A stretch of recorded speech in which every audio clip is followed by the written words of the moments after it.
Ce soir, on va parler dans le Torah de Parashat Kitissa du demi-shekel.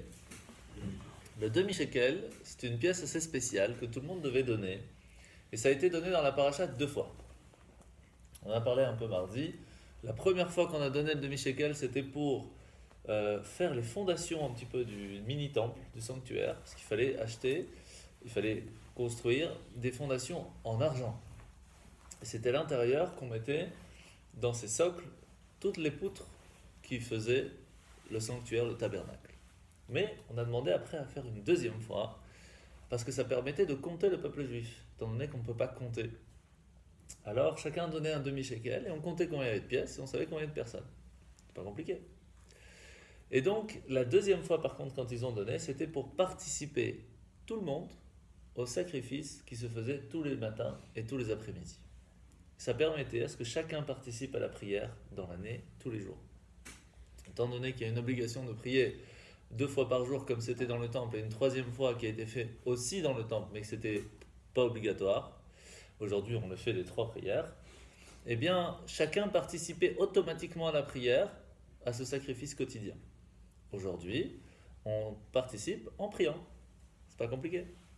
Donc c'est important de prier 3 fois par jour. Maintenant, quand on regarde la paracha, c'est écrit comme ça. Le demi-shekel, ça vaut combien?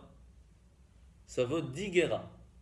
Ça veut dire qu'un shekel entier, ça vaut 20 guéras. Ah oui, si, le demi-shekel... Ça va, on fait des maths un petit peu. Il est tard pour faire des maths. Non, c'est parce que mardi, c'était dans l'autre sens. C'est mardi, c'était en Bah oui, c'est- Voilà, c'était, ils nous ont Ah, envoyé. c'est pour voir si Bah tu oui. étais bien. Voilà, c'est ça. Et juste après, c'est écrit Kol haover ala pikudim achatzit shekel shekel hakodesh. Toute personne qui aura plus de 20 ans, alors va devoir donner ce demi-shekel. Alors la première question qu'on se pose, c'est pourquoi ça vaut 10 guéras? C'est quoi ce chiffre 10? Et aussi pourquoi il fallait attendre que la personne ait 20 ans? On compte pas les enfants? Ils sont pas comptés? C'est fait partie du peuple quand même. Non, on ne les compte pas. D'abord, on va essayer de comprendre qu'est-ce qui s'est passé à ce moment-là. Au don de la Torah, on a fait un contrat de mariage avec Dieu. C'était l'étape de la loi. Et quand Moshe est descendu, comme on a parlé aussi un petit peu mardi, il a cassé le contrat de mariage qu'il a fait avec nous pour ne pas que la trahison qui s'est faite avec le veau d'or puisse être une trahison après le mariage, mais avant le mariage. Et c'est seulement après qu'on a reçu, en fin de compte, notre contrat de mariage avec Dieu, quand on a reçu les deuxièmes tables de la loi. Et pour se faire pardonner du veau d'or, Hachem a demandé à ce qu'on donne chacun un demi-shekel. Alors comment une petite pièce peut faire réussir à réparer la faute de la trahison de la mariée qui va avec quelqu'un d'autre le jour de son mariage? C'est difficile. C'est ce qui s'est passé. Le jour où on s'est marié avec Hachem, où on reçoit le contrat de mariage, on est sous la roupa, c'est le jour où on reçoit l'étape de la loi, le peuple juif se prosterne devant un veau d'or. Ça fout mal. Comment pardonner ça? C'est pas évident. Alors sur ça, on sait que la Neshama est appelée la mariée. Et Hachem, Dieu, est appelé le marié. Pourquoi? Tout simplement parce que c'est le marié qui donne à la femme. Et donc, Hachem, c'est lui qui donne la possibilité à la Neshama de vivre. Sans Hachem, il n'y a pas de Neshama. Donc, automatiquement, nous sommes la Knesset Israël, l'Assemblée d'Israël, nous sommes la mariée, la Kala, par rapport à Dieu. Alors maintenant, c'est écrit comme ça, Noda Vacharim, qu'il faut savoir que chaque âme va recevoir son shiur. Qu'est-ce que ça veut dire son shiur? Le mot shiur a 2 possibilités de traduction. Shiur, ça veut dire une certaine mesure, mais ça veut dire aussi porte. Sha'ar. Alors, en fait, c'est tout à fait contradictoire. Shiur, c'est que chaque personne reçoit la mesure qu'il doit recevoir comme force, comme santé, comme réussite, comme argent, comme chacun a son truc. Chaque âme reçoit sa vitalité comme elle doit recevoir à la mesure du réceptacle qu'il va lui-même créer. Et de l'autre côté, c'est une porte. Une porte, ça veut dire que on ne sait pas qu'est-ce qu'il y a derrière. Quand on ouvre une porte, on ne sait pas qu'est-ce qu'on va aller voir derrière. Quand nous, on va ouvrir une porte et qu'on va essayer de voir est-ce que Dieu est derrière, la récompense qu'on va recevoir de retour n'a rien à voir avec la porte. Elle a un rapport avec qui est derrière. Ce qui fait que ce qu'on peut recevoir de retour par rapport à simplement faire le geste d'ouvrir la porte peut ne pas avoir de mesure par rapport à notre action. Donc d'un côté, on a une mesure tout à fait régulière, tout à fait, on va dire, arrangée par rapport à nos actions. De l'autre côté, on peut avoir un retour qui n'a rien à voir. Quelles sont les 4 portes connues? Quand on parle dans la Torah des 4 portes, il y a 4 portes de base. Ahava, Ira, Torah et Mitzvot. C'est-à-dire que quand on va travailler sur soi-même, pour essayer d'ouvrir une porte, pour recevoir quelque chose de retour, il faut travailler sur son amour envers Dieu. Lorsque quelqu'un montre son amour envers son conjoint, il y a un retour. Lorsque quelqu'un il va travailler le respect, la crainte envers son conjoint, il y a un respect de retour. Lorsque quelqu'un va faire ce que la personne lui a demandé, c'est un peu la Torah, ou alors il va essayer de comprendre quelle est la volonté de son conjoint, comment on pourrait lui faire plaisir, comment est-ce qu'elle réfléchit. C'est un peu difficile, c'est ça un peu la Torah, même impossible. La même chose pour Hachem. La même chose pour Hachem, pour vraiment comprendre comment il réfléchit, c'est impossible. Mais d'une certaine façon, vous savez, c'est ce qu'on a appris hier dans les concepts, comment fonctionne la compréhension de Dieu. Il y a 2 façons comment on peut comprendre les choses. Comment les choses sont et comment ils ne sont pas. Il y a des choses on peut comprendre, il y a des choses on peut comprendre ce que ce n'est pas pour avoir une certaine idée de ce que c'est. Mais on ne sait pas encore ce que c'est, mais on a une certaine idée de ce que ce n'est pas. Et bien ça, c'est un peu la Torah, c'est une autre porte.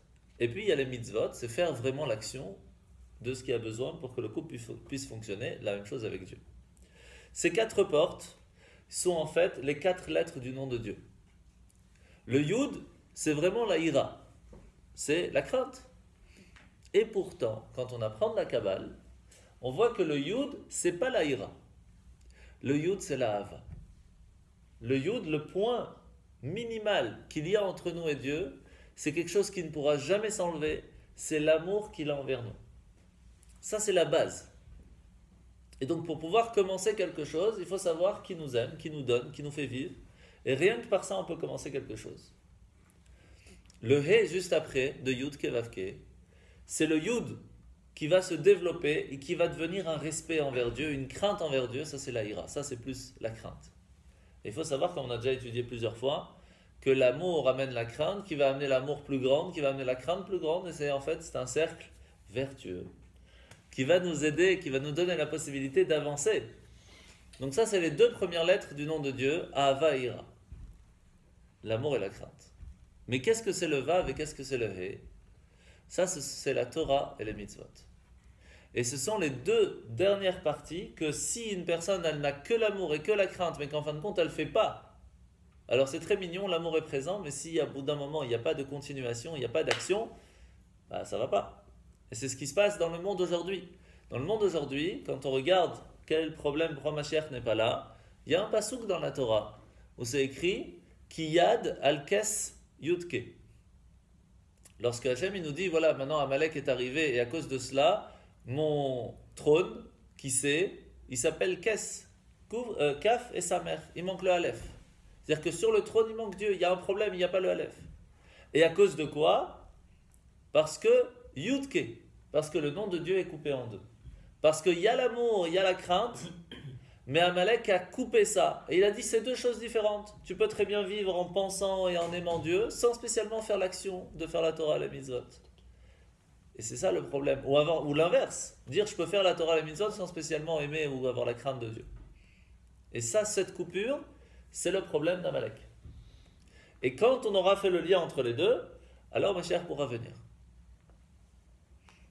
Maintenant qu'on a compris ça, si de toute façon, qui donne à l'âme la possibilité d'aimer Dieu, d'avoir la crainte de Dieu, c'est Hachem.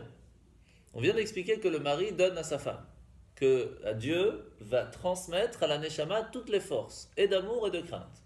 Alors c'est quoi notre travail à nous? De toute façon, notre âme, elle a tout ce qu'il faut.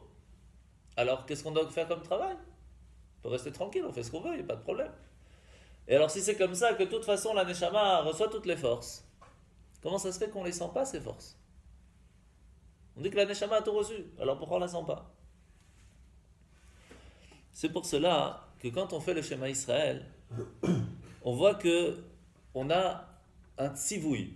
Un tzivouï, ça veut dire un ordre. Quand on fait Shema Israël, c'est écrit Ve'ahavta et Hashem Elokecha. Tu aimeras Hashem ton Dieu. Mais comment on peut obliger une personne d'aimer? C'est une question très classique. Si tu aimes, tu aimes, tu n'aimes pas, tu n'aimes pas. Ça ne marche pas. On ne peut pas ordonner, obliger une personne à aimer. C'est pas possible. Donc comment c'est possible qu'Hachem peut nous ordonner d'aimer, de l'aimer? C'est pas possible. Alors il y a la réponse la plus classique. C'est qu'étant donné que Hachem a déjà répondu à Moshe à cette question lorsqu'il lui a dit mais les Juifs vont jamais me croire que j'arrive comme ça après 210 ans d'esclavage et je leur dis c'est bon, ça y est, Hachem il vous a entendu après tout ce temps. Ils vont jamais me croire. Qu'est-ce qu'il a répondu? T'inquiète pas. Ma'aminim bene ma'aminim. Ce sont des croyants, fils de croyants. À l'intérieur de chacun, il y a une âme. Cette âme fera que quoi qu'il se passe, ils vont te suivre. Il n'y a rien à faire. Même le pire des pires des pires des pires, il y a un souci, il va faire Shema Israël. Le Kippour, il va le réveiller. Il y a quelque chose à l'intérieur. Ok. Et c'est par ça que l'ordre d'aimer Dieu peut venir en te disant tout simplement, cette partie que tu as en toi, qui est cachée en toi, tu te dois de la réveiller pour réussir à aimer Dieu. C'est facile à dire. Comment ça fonctionne? Comment on fait? Alors en fait, on va essayer de comprendre qu'il y a... Donc on est en train d'essayer d'expliquer ce que c'est le Ve'ahavta et Hashem Elokecha. Comment on peut obliger une personne à aimer Dieu? En fait, Hashem il nous dit, sache qu'il y a deux sortes d'amour que tu peux avoir envers moi.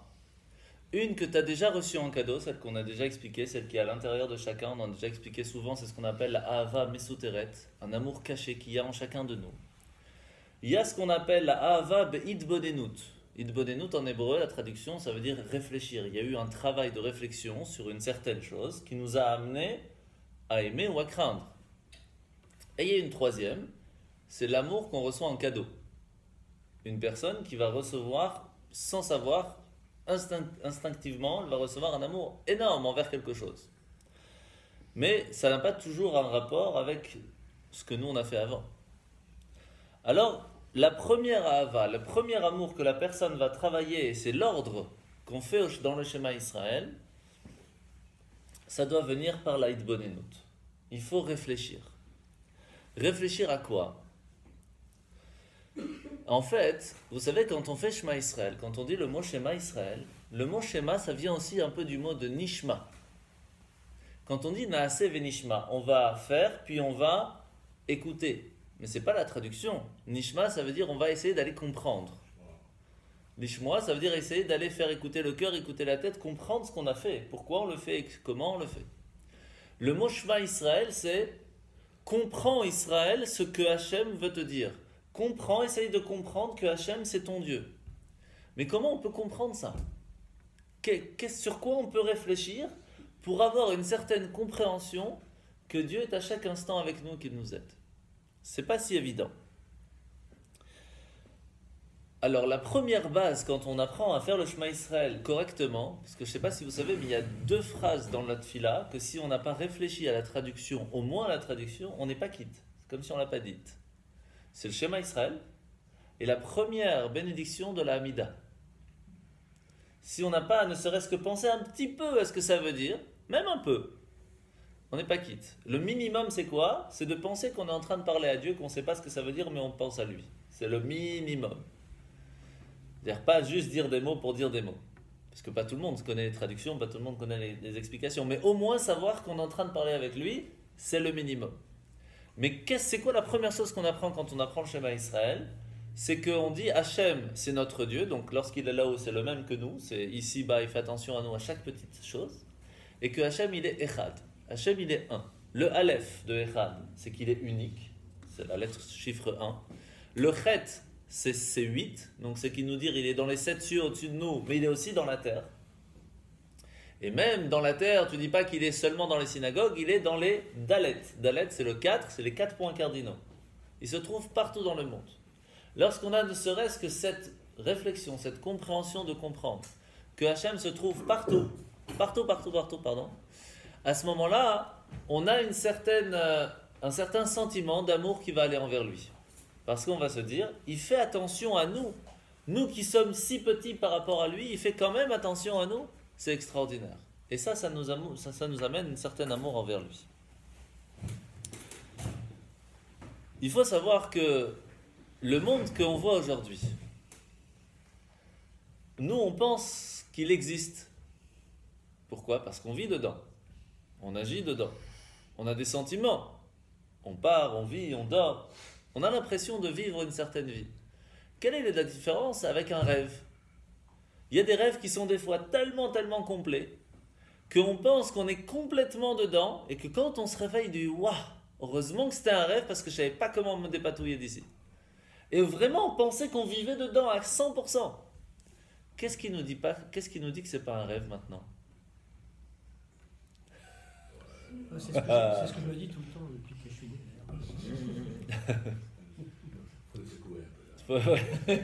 Il faut penser un peu. Eh bien, sachez, quand on a pris sur le Mashiach, on a fait le cours sur Mashiach, on a dit que quand Mashiach va arriver, on va se rendre compte que ce monde, c'était un rêve. Et donc, il y aura beaucoup moins de questions à poser après à Hachem. Pourquoi tu as fait ci? Pourquoi tu as fait ça? C'était un rêve. Pourquoi tu poses des questions sur des rêves? Alors, c'est sûr qu'il y a des sentiments, il y a des... Ah oui, mais c'est exactement ça. Quand Mashiach va arriver, ça va vraiment être un rêve. Mais qu'est-ce qui va être le rêve? Est-ce que le monde qu'on est en train de passer sera le rêve? Ce sera un réveillon. Ou c'est Mashiach qui est un rêve? C'est ça la différence. Ici, c'est que vraiment, il faut comprendre que par rapport à Dieu lui-même, ici, c'est vraiment qu'un rêve. C'est vraiment... il n'y a pas d'existence vraiment palpable. Il est tellement au-dessus du monde qu'il nous laisse, entre guillemets, une possibilité de croire qu'on a une certaine existence, mais qu'en fait, on n'est qu'un rêve. Et que pas seulement nous, on rêve, mais qu'on est un rêve. C'est ça le pire. Parce qu'on est dans la et que nous, du temps, ouais, c'est ça. C'est qu'en fait, il a fait une certaine place. C'est ça qu'au début, il a dû créer l'obscurité. Une place où on ne ressent pas Dieu pour nous laisser croire qu'on a une certaine existence. C'est difficile, hein? Ça veut dire qu'on a un certain libre arbitre dans un monde de rêve. C'est pas facile. C'est pas facile. Donc maintenant qu'on a compris qu'en fait, quand on fait Shema Israël, on dit, écoute Israël, essaye de comprendre que Hachem, lorsqu'il est au-dessus du monde, Yud Ke Vav Ke, lorsqu'il se trouve au-delà même de la création du monde, en fait, c'est Elokeinu. C'est lui qui donne la force à notre Dieu ici-bas, qui est avec nous à chaque instant. Et c'est un peu la même chose avec le Shemesh et le Magen. C'est quoi Shemesh et Magen? Le Shemesh, c'est le soleil. La lumière qu'on reçoit ici-bas, c'est le or. Mais il y a un truc entre les deux. C'est l'atmosphère. Qu'est-ce qu'il fait? Il filtre les rayons du soleil pour qu'ils puissent arriver ici de façon à ce qu'ils soient vivables et pas catastrophiques. Quand on fait Shema Israël, on dit comme ça. Shema Israël, essaye de comprendre que Hachem, qui est lui le soleil, qui permet de faire la création du monde et qui te donne de quoi vivre, Elokeinu, il a créé un nom de Dieu qui s'appelle Elohim. Elokeinu, c'est notre Dieu qui est lui-même appelé le même valeur numérique que la nature, Hateva, qui lui filtre en fait la lumière divine pour que en fait il puisse nous laisser à nous la possibilité d'exister. Et comment il fait ça? Grâce à Hachem. C'est pour ça que c'est répété 2 fois. Shema Israël, Hachem, Elokeinu, Hachem. Il y a Dieu, il y a le soleil, il y a le Magen, c'est l'atmosphère, c'est Elokeinu. Et puis il y a la lumière en fin de compte qui est avec nous, c'est Hachem. Et lui, jusqu'où il va? Jusqu'aux 4 points cardinaux de Echad. Ça, c'est l'explication de Shema Israël. Une, parce qu'il y en a des milliards. Donc quand on a compris qu'en fait, nous, on n'est rien du tout. Vous savez que quand on regarde le Zohar, il y a une phrase qui est très dure. Très dure. Il dit que le monde dans lequel on vit, c'est Sheker Gamour. Sheker Gamour, c'est-à-dire c'est un mensonge complet. Pas seulement c'est un rêve, c'est un mensonge complet. Par rapport à Dieu, ça n'a aucune existence. Même le roi David, il dit, je ne suis qu'une fourmi devant Dieu. Mais même cette fourmi, c'est encore dire j'existe. Mais qu'en fait, par rapport à Dieu, par rapport à l'essence même de Dieu, c'est rien, gournisht.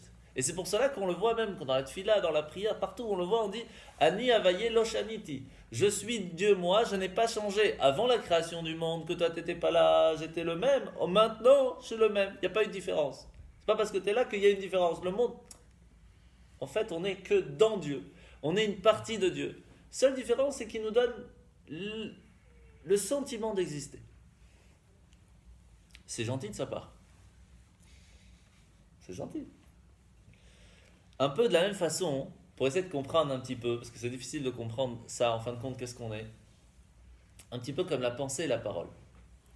Lorsqu'une personne, elle réfléchit à une chose, elle a envie de le dire, la parole se trouve déjà en elle. Elle fait partie d'elle-même. Mais lorsqu'elle l'a dite, elle est séparée de lui. Elle a été transmise. Ça veut dire que la parole était déjà présente dans la pensée, mais elle est différente lorsqu'elle est sortie. Étant donné que quand Hachem y réfléchit et quand il parle, c'est la même chose. Il n'y a pas de différence entre la pensée et la parole avec Hachem. La seule différence, elle est par rapport à nous. C'est pour cela qu'il a créé le monde par la parole. Il nous a dit, j'avais en pensée, en moi, à l'intérieur de moi, j'avais quelque chose, et j'ai voulu qu'il soit un petit peu extérieur à moi, mais en fait, tu es toujours à l'intérieur, tu es toujours dans ma pensée, parce que tant que je pense à toi, tu existes. À la seconde où je ne pense plus à toi, tu n'es plus existant. Et donc, il nous fait sortir, il nous fait parler, par la parole, il nous a donné la possibilité d'exister. Mais cette parole, quand on arrête de parler, il n'y a plus d'existence, la parole, elle est partie. Donc, à la seconde où Hachem arrête de parler, le monde, pas seulement, il n'existe plus, c'est comme s'il n'y avait jamais rien eu. La parole est partie. Qu'est-ce qui fait qu'on a une certaine existence qui est plus palpable, qui est plus sûre? Il y a une phrase très connue qui est « La parole s'envole et les écrits restent ». Au moment où on a reçu la Torah, ça a été écrit clairement, gravé dans la pierre, que Hachem nous a donné la possibilité de faire un changement dans le monde qu'il a créé. Et ce contrat de mariage qu'on a reçu au moment du don de la Torah, c'est la seule chose qui permet de faire que le monde continue d'exister. Et c'est pour cela tout simplement que lorsque la Torah n'est pas faite, le monde ne va pas. Il n'arrive pas à tourner. La seule chose qui le lie, qui donne la possibilité à la lumière divine de donner la vie et une existence au monde, c'est parce qu'il y a ce contrat signé avec nous. S'il n'y a pas ce contrat signé, il n'y a pas d'existence. C'est pour cela qu'Hachem nous a mis il a pris la montagne, il l'a mis sur la tête de tout le monde, il a dit, si vous voulez la Torah, Vakasha. Vous ne voulez pas, je recommence à zéro. Parce que le monde, il ne peut vivre que si la Torah est en train d'être utilisée. Donc là, ça fait un petit peu de travail d'amour, de comprendre qu'en fin de compte, il est super gentil avec nous par rapport à lui, on n'est rien, et quand même, il fait attention à chaque petit détail de chacun d'entre nous, que quand on vient, on lui dit « Hachem, s'il te plaît, fasse que la voiture fonctionne, que demain, on va pouvoir démarrer. » Qu'est-ce qu'il s'en fout maintenant de ta voiture? Qu'est-ce qu'il s'en fout que ça va fonctionner, que ton cupcake, il va être bon? Par rapport à Dieu, c'est quoi? Et pourtant, il fait attention à nos petits trucs, à nos petits besoins. Quoi de plus beau? Quoi de plus magnifique? Et de l'autre côté, il y a une crainte énorme qui arrive parce qu'en fin de compte, on se rend compte qu'on n'est rien du tout, quoi. Donc l'amour et la crainte peuvent venir par la réflexion. La réflexion de quoi? Du schéma Israël, qui nous fait comprendre qu'en fin de compte, on n'est pas grand-chose par rapport à lui. Et lorsqu'on a compris, on ne peut pas comprendre, mais lorsqu'on a compris un petit peu de ce que ça veut dire, alors il y a une amour et une crainte qui peut venir par la réflexion. Et ça, Hachem, il nous l'ordonne. Il nous dit, Ve'afta, et tu te dois de réfléchir, de prendre un moment de réfléchir sur ça. Maintenant,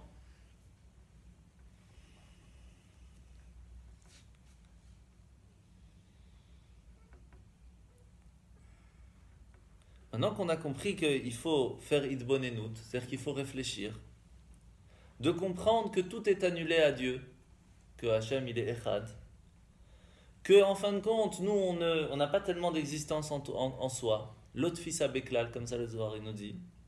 Il y a une troisième partie à faire. que réussir à comprendre Ve'ahavta que Hachem il est Elokecha. Réussir à ressentir un amour que Hachem, lorsqu'il est tout là-haut, il est ton Dieu à toi personnel, qui fait attention à toutes petites choses. Comment faire pour réussir à faire ça, qu'il est notre Dieu personnel, qu'à un seul moment, lorsqu'on s'attache à lui? Comment on peut s'attacher et dire c'est mon Dieu, c'est à moi, qu'au moment où on est lié à lui? Quand quelqu'un il dit c'est mon mari, c'est ma femme, c'est mon enfant, c'est parce qu'on est lié, on est marié, il y a quelque chose qui se fait, on est père et fils, il y a quelque chose qui se passe, il y a un lien entre les deux. Quel est le seul lien qui permet de faire que l'humain peut dire je suis lié à mon Créateur? C'est l'âme qu'on a. Et ce n'est pas le corps. Le corps peut être lié à Dieu que s'il utilise l'âme. Comment on utilise l'âme? On a déjà expliqué qu'il y a 3 habits de l'âme. Le premier habit de l'âme, le plus loin, on va dire, c'est l'action. Lorsqu'on fait quelque chose que l'âme a comme attente, automatiquement on s'attache à un niveau très humain avec Dieu. Il y a la deuxième qui est la parole. Lorsqu'on étudie la Torah, lorsqu'on vient à un shiur, etc., c'est déjà plus spirituel. Donc on s'attache à un niveau un petit peu plus haut. Et il y a un niveau beaucoup plus difficile à avoir, c'est réussir à contrôler sa pensée, à ne penser à que des choses divines. Ça, c'est beaucoup plus difficile. Pas seulement c'est difficile, c'est impossible. C'est vraiment impossible? Rien n'est impossible, on va dire. Mais il y a beaucoup d'entraînement à faire. Beaucoup d'entraînement à faire. Tout est possible. Quand on réfléchit, tout est possible. Mais c'est vraiment beaucoup de travail. Et c'est pour cela que, de temps en temps, on peut être triste des fois en se disant « J'ai eu une mauvaise pensée quand j'ai fait la prière ». Mais il ne faut pas être triste. C'est notre job, comme on l'a vu dans les petits mots Torah, c'est notre job de les renvoyer, ces pensées. Et donc, il ne faut pas être triste lorsqu'on a des pensées étrangères. Bien sûr, il faut qu'ils soient étrangères. Hein, parce que quand on se lève le matin, on regarde ses notifications, on regarde le journal, et après on regarde les infos, et qu'après on va prier et qu'on pense aux infos, ce n'est pas des pensées étrangères, c'est des pensées qu'on se les a mis dans la tête. Pensée étrangère, c'est quand on n'y a pas pensé, que la première chose qu'on se lève le matin, on fait modé, on se lave les mains, et après on va faire cette file-là, et qu'on pense aux infos, là oui c'est une pensée étrangère. Sinon, ce n'est pas une pensée étrangère, c'est une pensée normale. Donc, ou qu'on écoute la radio, ça dépend. Il y a chacun son moment.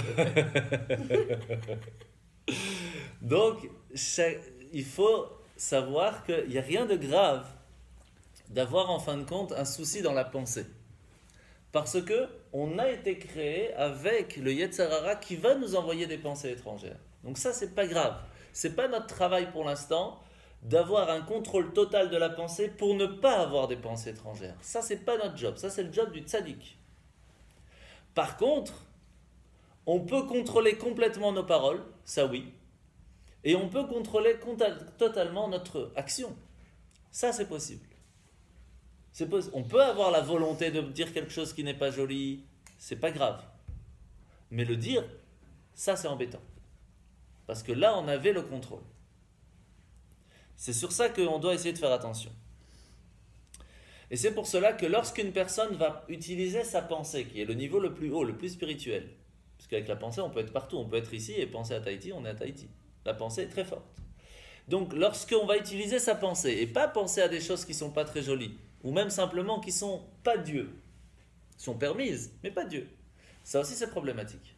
Mais lorsqu'on va penser que à des choses divines, on s'attache complètement à la chorma de Dieu. Lorsqu'on étudie la Torah et qu'on réfléchit, qu'on essaye de comprendre et qu'on a dans sa tête cette réflexion de comment fonctionne en fin de compte Dieu, on s'attache à Dieu lui-même.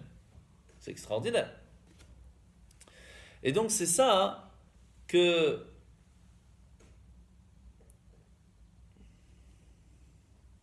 lorsqu'une personne veut vraiment s'attacher à Dieu, il se doit d'être, comment dire, achat. Achat ou echad, qui veut dire qu'il s'attache à l'unité d'Hachem au-delà même de la nature.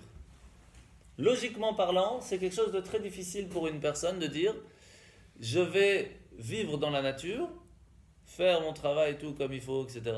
Et en même temps, vivre avec Dieu. C'est très difficile. Dire, je vais complètement sortir de la nature pour m'attacher avec Dieu, c'est plus facile. Pour celui qui veut, bien sûr. Mais est-ce que c'est bon? Est-ce que quelqu'un qui dit, je me déconnecte du monde, je bois plus de vin, je me coupe plus les cheveux, je ne fais pas attention à mon physique, je fais que étudier la Torah, que prier tout le temps, tout le temps, tout le temps. Est-ce que c'est bien? Comment ça s'appelle quelqu'un qui fait comme ça? Il y a un mot en hébreu. C'est un nazir. Quelqu'un qui prend sur lui pendant 1 mois, 2 mois, 1 an, de déconnecter du monde. Il ne va pas travailler, rien. Que étudier, prier. Est-ce que c'est bien? C'est extraordinaire. Sauf que quand il a fini son mois qu'il a pris sur lui, il doit aller au temple et demander pardon de ce qu'il a fait. Il a porté un corban. Oui, il a porté un corban. Corban khatat. Il demande pardon. Sur quoi il demande pardon? C'est bien de vouloir se déconnecter du monde à un certain moment pour recharger la batterie. Ça, il n'y a pas de problème. Mais le but, c'est pas ça. Le but du monde, on a été créé humain. Humain, ça veut dire de gérer et de travailler dans le monde. Donc notre job, c'est pas de se déconnecter du monde. Notre job, c'est dans la nature, dans ce monde, de faire quelque chose de divin. Et ça, on ne peut le faire que si on sait qu'en fin de compte, on est attaché à Hachem. Et comment on peut s'attacher à Hachem? Eh bien, on voit. Une des 4 portes les plus classiques qu'on a expliquées, il y avait l'amour de Dieu, il y avait la crainte de Dieu, il y avait la Torah, tout ça, c'est, on va dire, encore spirituel. Mais en fin de compte, le dernier, qui est entre guillemets le plus important, puisque c'est lui qui transmet, c'est mitzvot. Mitzvot, vous avez déjà vu une mitzvah qui n'est pas physique? Il n'y a pas beaucoup, hein? Même faire la prière, ça doit se faire avec la bouche. Si on n'a que dans la pensée, on n'est pas quitte de la prière. Si on n'a pas parlé, on n'a pas dit les mots de la prière, on n'est pas quitte. Quand on prend les tefilines, c'est du cuir. On allume les bougies, c'est une mèche, c'est du feu, c'est des choses physiques. Parce qu'Hachem, il veut qu'on prenne ce monde et on le raffine à quelque chose de plus divin. Donc on se doit de le faire. Alors, comment s'appelle maintenant, quand on continue dans le texte de Ve'afta, Ve'afta et Hashem Elokecha bechol levavecha, ça on a déjà expliqué très souvent qu'il y a deux vêtes.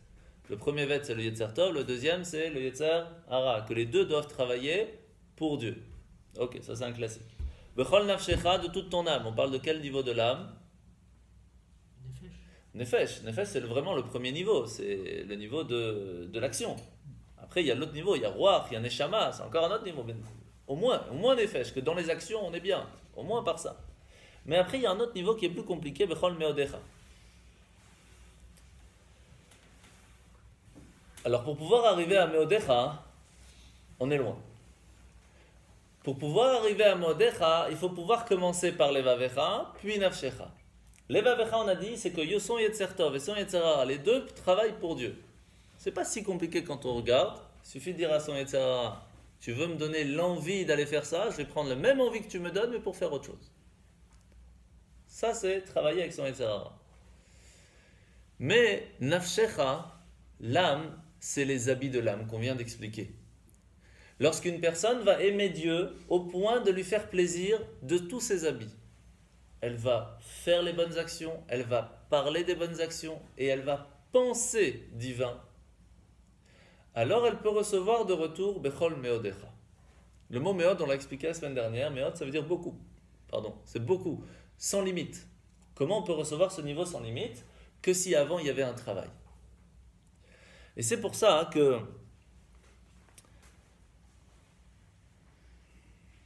quand on fait, je ne sais pas si vous avez déjà vu les Sidour Ashkenaz et Sfard ou Sefarad, juste avant le Shema Israël, il y a une prière qui s'appelle Ahavat Olam. Ahavat Olam Ahavtanu. Vous regardez dans des Sidour un peu Sfard ou Ashkenaz, dans quelques Sidour, c'est pas écrit Ahavat Olam, c'est écrit Ahava Rabba. C'est quoi la différence entre Ahavat Olam et Ahava Rabba? C'est énorme la différence. Ahava Rabba ne peut venir qu'après Shema Israël. Ou alors c'est que la personne c'est déjà un tzaddik. Ahavat Olam, c'est quelque chose de possible par chacun d'entre nous. Ahavat Olam, le mot Olam, ça veut dire Olamot, les mondes. C'est-à-dire qu'une personne qui va réfléchir, qui va travailler sur sa pensée pour comprendre comment les mondes spirituels fonctionnent, peut arriver à l'amour des mondes, pas l'amour de Dieu. Parce que avoir l'amour de Dieu, c'est très difficile à comprendre. Mais avoir l'amour de comment Dieu agit dans le monde, ça on peut avoir. D'aimer comment Dieu est gentil avec nous. Est-ce qu'on aime Dieu ou on aime sa gentillesse? C'est pas la même chose. On aime comment Hachem il est droit dans ses baskets et qu'il fait attention à nous de chaque instant, de chaque petit truc. Tout ça, on aime quoi? On aime comment Dieu agit dans le monde. Mais on n'aime pas Dieu encore. La même chose dans la crainte. On peut avoir la crainte de la punition. Le plus haut niveau de la crainte, c'est la crainte de faire de la peine. C'est ce qu'on attend de nos enfants, c'est qu'ils n'ont pas peur de notre punition, mais qu'ils ont peur de nous faire de la peine. Quand on est arrivé à ça avec nos enfants, on a gagné quelque chose de très grand. Mais craindre le Père pour ce qu'il est, c'est un autre niveau. Craindre Dieu pour ce qu'il est, c'est un autre niveau. Ça, c'est la même chose, et pour l'amour, et pour la crainte. Comment arriver à ces deux niveaux? C'est pas possible. C'est pour cela que lorsqu'une personne, elle va travailler sur son premier Avat Olam, qui va travailler pour comprendre l'amour et la crainte qu'il va avoir envers comment Dieu agit dans le monde, Dieu va lui faire un cadeau. Le cadeau de ce deuxième amour, cet amour de Ahava Rabba, un amour sans limite. Et ça, c'est un cadeau, c'est pas quelque chose qu'on peut travailler par soi-même.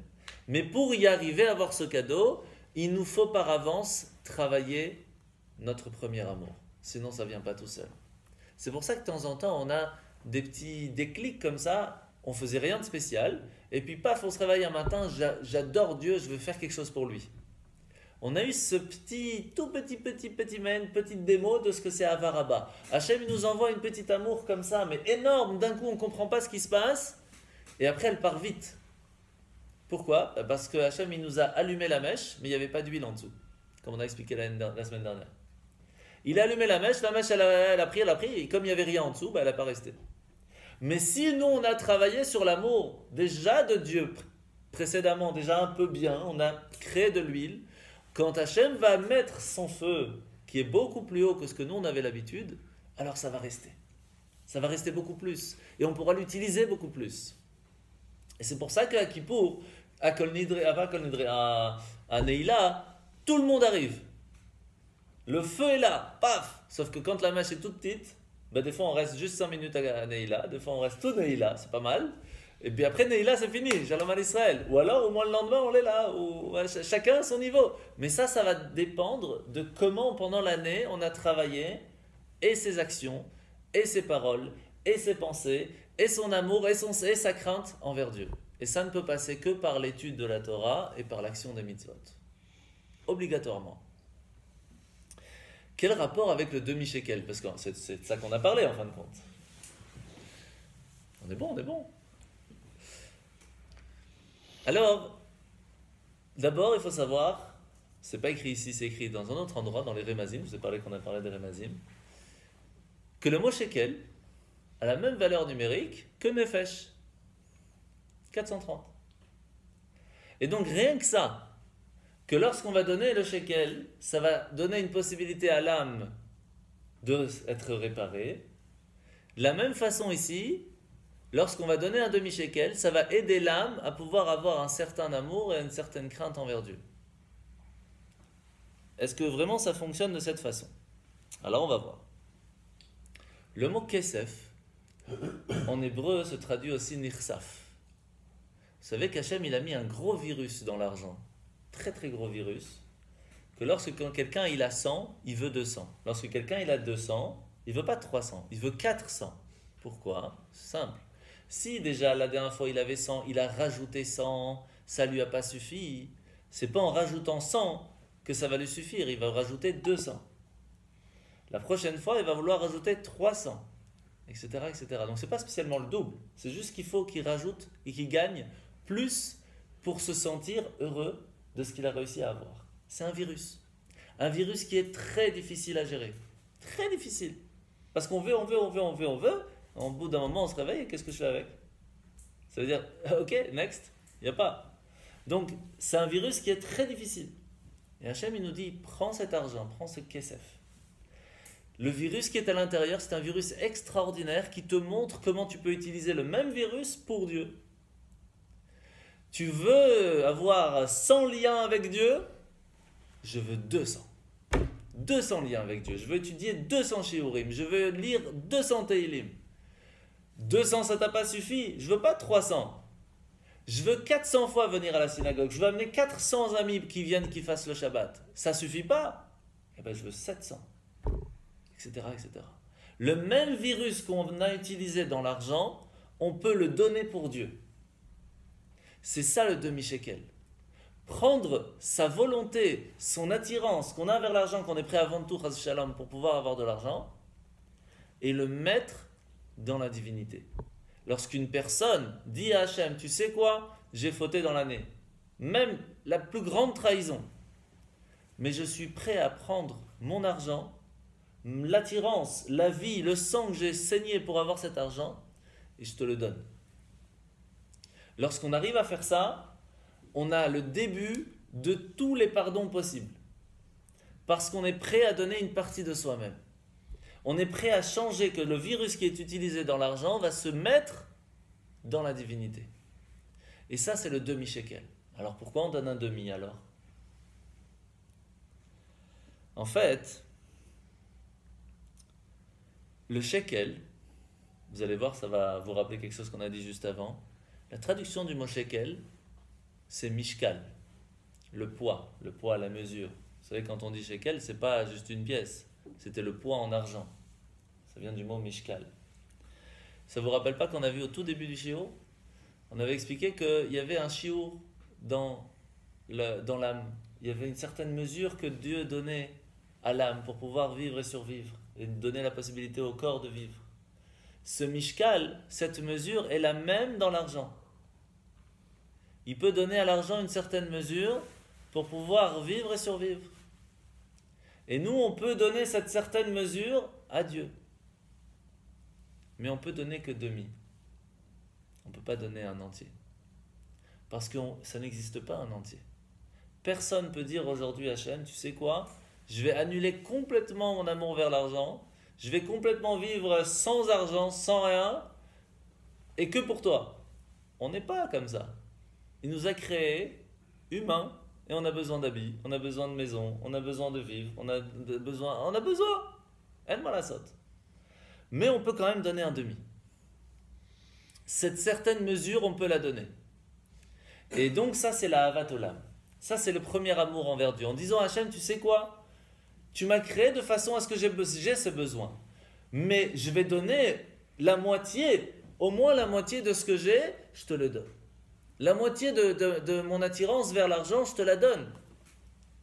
Et toi, de retour, eh bien, fais ton travail et donne-moi en cadeau la Avaraba. Moi, j'ai eu ce travail personnel envers moi pour m'approcher de toi. Toi, viens aussi vers moi. Approche-toi de moi. Et ensemble, c'est deux demi qui feront un shekel entier. Ensemble seulement, l'âme pourra recevoir sa source pour pouvoir vivre. Parce que l'âme, nefesh, c'est shekel. Si l'âme est coupée en deux, elle ne peut pas vivre. Et si une personne, elle pense qu'elle peut shekel toute seule, qu'elle existe par elle-même, elle n'est pas attachée à Dieu. Elle est nefesh toute seule. Elle va vivre un certain moment, et puis au bout d'un moment, il n'y a plus d'huile. S'il n'y a pas la source. Et donc, on a besoin de donner ce demi-shekel pour pouvoir s'attacher à Hachem, pour avoir de retour tout cela. Et maintenant, vous allez voir qu'on va comprendre tout de suite pourquoi est-ce que le demi-shekel, c'est 10 guéras, et que l'autre demi-shekel, c'est 10 guéras, et qu'ensemble, ça fait 20 guéras. Combien de force la personne, elle a en elle? 3 forces d'intellect, 6 sentiments, et une de transmission. Chochma bina da'at, les 3 intellects, Chesed, Gvura, Tiferet, Netzach, Od, Yesod, les 6 sentiments, et Malchut, qui est la royauté, celui qui transmet. Donc lorsqu'une personne elle va dire à Hachem, mon intellect, c'est pour toi. Mes sentiments, ils sont pour toi. Et lorsque je transmets ce que toi tu veux que je transmette. Que ce soit à mes enfants, que ce soit à mes amis, que ce soit la façon comment je vis en règle générale. Hachem il dit, tu me donnes tes 10 forces, tu me donnes les 10 guéras, eh bien je te donne mes 10 guéras. Viens on s'attache, viens on se marie, on est bien ensemble. Et ce qui est problématique, c'est lorsqu'il manque un guéra quelque part, qui s'est...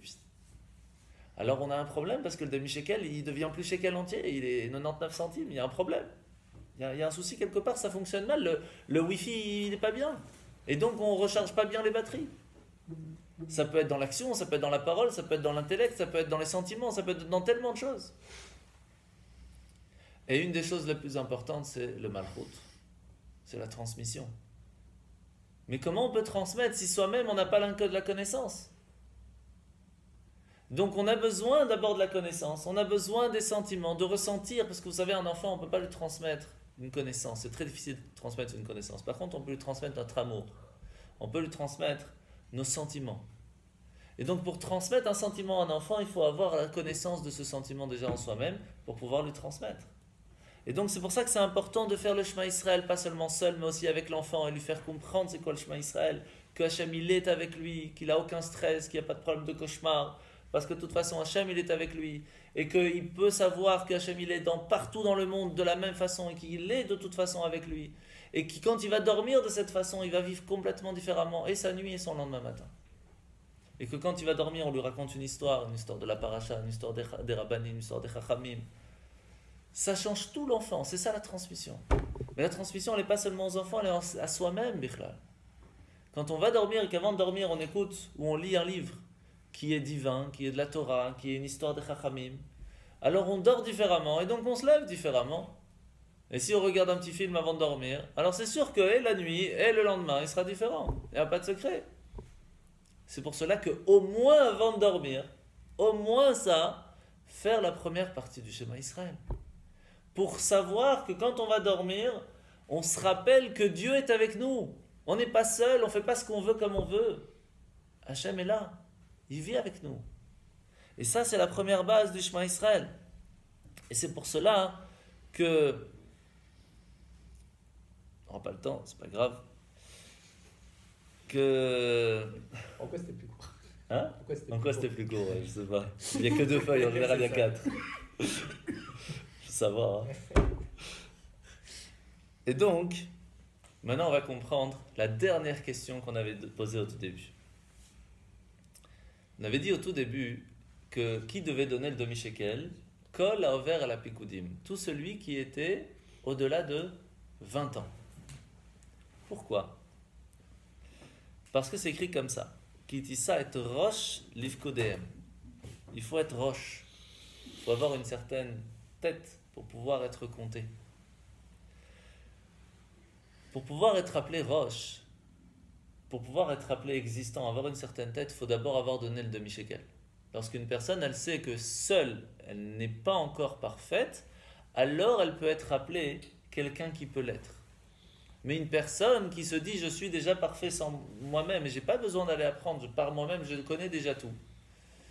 Alors pas seulement qu'elle ne connaît pas, mais c'est presque si elle n'a encore rien en seule. Une personne qui vient et qui dit « moi je n'ai pas besoin qu'on m'apprenne », celui qui se dit « je suis chacham », on ne l'appelle pas chacham dans la Torah. Qui c'est qu'on appelle le chacham? Le talmid chacham. Celui qui sait être un élève, alors il est chacham.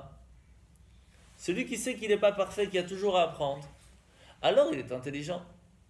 Donc pour pouvoir donner la possibilité à une personne, même de serait-ce que donner le demi-shekel, il faut déjà avoir ça dans sa tête. À quel âge on peut vraiment dire qu'une personne, elle commence à réfléchir vraiment? C'est pas à 13 ans. À 13 ans, vous savez qu'à 13 ans, on dit que l'enfant il est responsable, ça y est, il est adulte. C'est vrai d'une certaine façon. C'est vrai parce qu'il reçoit à ce moment-là son Yetzer Tov, on l'a déjà expliqué souvent. Et surtout parce que dans le Beit Din Shel Mata, dans le tribunal ici-bas, s'il y a quelque chose qui se passe, il est responsable de ses actes. Mais dans le tribunal céleste, une personne n'est jugée qu'à partir de 20 ans. Et c'est normal. Parce que de 13 ans à 20 ans, il apprend à être un adulte. Donc on ne peut pas le punir alors qu'il est en train d'apprendre. Donc en fait, là-haut, on est puni ou récompensé qu'à partir de 20 ans. Et donc à partir de quand une personne peut dire « je compte » vraiment parce que mes actions ont un certain sens, ont une certaine action, un certain impact dans le monde. Hachem nous dit depuis 13 ans, tu as un impact. Et c'est pour cela que tu dois travailler à ce que cet impact se fasse. Ou 12 ans pour une fille.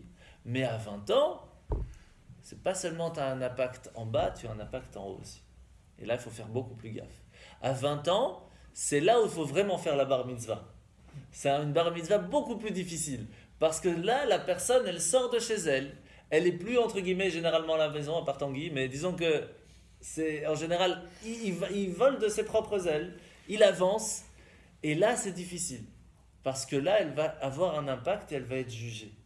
Et sur lui, on lui dit, tu as 20 ans, tu penses que tu es un adulte maintenant.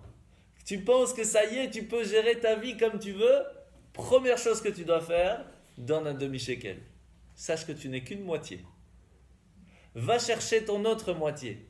Ça peut être un ami, ça peut être un rave, ça peut être ton conjoint, ça peut être Dieu.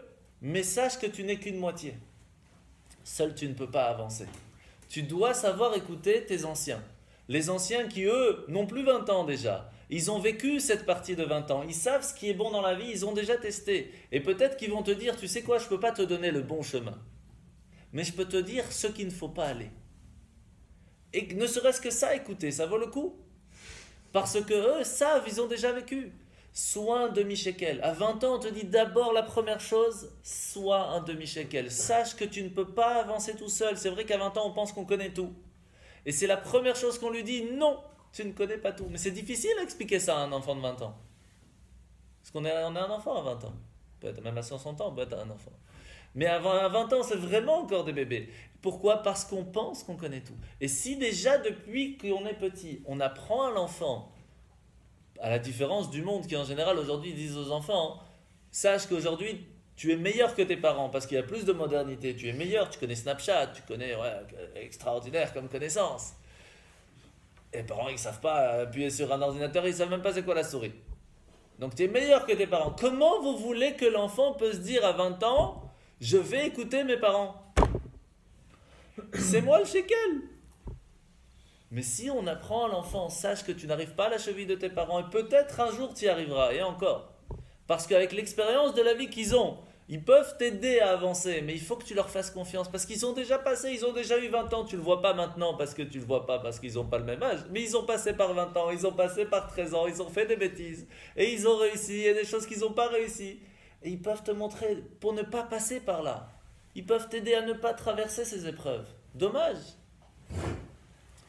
Et ça, c'est la première chose qu'on fait à 20 ans. Et c'est pour cela que c'est écrit « Kol haover à la pikudim » tout celui qui va transgresser son âge, qui va arriver à 20 ans, qui va avoir un problème sur quoi? Pikudim, c'est aussi les membres. Ça veut dire les 248 membres qui va être utilisés ou pour le bien ou pas pour le bien. Et comme le jugement commence à partir de 20 ans, on dit à l'enfant « Réveille ton amour vers Dieu ». Première chose, donne ce demi-shekel. Fais une trouma à Hachem. Sache que il n'y a rien qui t'appartient. Il y a une partie qui est à toi, une partie qui est à Hachem. Quand tu vas donner à Hachem, tu auras un retour qui t'appartiendra. Travaille ta partie à toi et tu auras de retour, Bezrat Hachem, la Varaba. Et c'est ça le Shema Israël, c'est ça le demi-shekel, qu'en fin de compte, on est tous à certains niveaux. Encore, on a 20 ans. On se dit, à partir d'aujourd'hui, on va essayer d'être meilleur. On a tous 20 ans et on le prie quand on fait Rosh Hashanah, Kippour, on dit Al tishlacheinu le'ed zikna, ne m'envoie pas au moment de la vieillesse, laisse-moi avoir 20 ans. On voudrait bien, mais on a 20 ans, on a tous 20 ans. Dans la tête, vous pouvez avoir des gens qui ont 80 ans, mais qui ont 20 ans, ils rigolent, ils vivent, ils sont joyeux, ils sont toujours en train d'essayer de créer, d'avancer. C'est ça 20 ans. C'est se dire, il n'y a rien devant moi qui me bloque à faire ce qui est bon pour moi et pour ma famille et pour le monde. C'est ça 20 ans. C'est je suis maintenant tout neuf. Je commence à zéro ma vie, je peux créer ma vie à partir de cette seconde. Eh bien alors pourquoi pas? J'ai devant moi la possibilité d'aller à un Shiur Torah, je crée ma vie, je fais quelque chose. C'est ça avoir 20 ans et pour commencer d'abord c'est le demi-shekel. Et lorsqu'on a donné le demi-shekel, on revient à 20 ans. Parce que le jugement est vide, il n'y a rien à juger puisqu'on vient d'avoir 20 ans. Donc même les bêtises qu'on a fait avant, on fait tout échouva, on recommence, on a 20 ans. Par quoi? Une petite pièce. Une petite pièce. Mais c'est difficile à comprendre. Même Moshe, il a dit à Hachem, comment une petite pièce peut réussir à faire ça? Et qu'est-ce qu'il a fait pour le faire comprendre? il lui a montré une pièce de feu. Et là, il a compris. Quel rapport? Le feu, c'est la simcha. Si on met la joie dans les actions de pensée, de parole et d'action de la Torah, que quand tu arrives Shabbat, on est joyeux. On oublie le téléphone, on oublie Facebook, on oublie les anniversaires, il n'y a rien. Il n'y a pas de rien. On vient, on profite, famille, tfila, lechaim. Et alors? Mais on le fait avec joie. C'est pas une contrainte. Alors, le demi-shekel devient une pièce de feu qui permet d'avoir 20 ans. Hazak Baruch.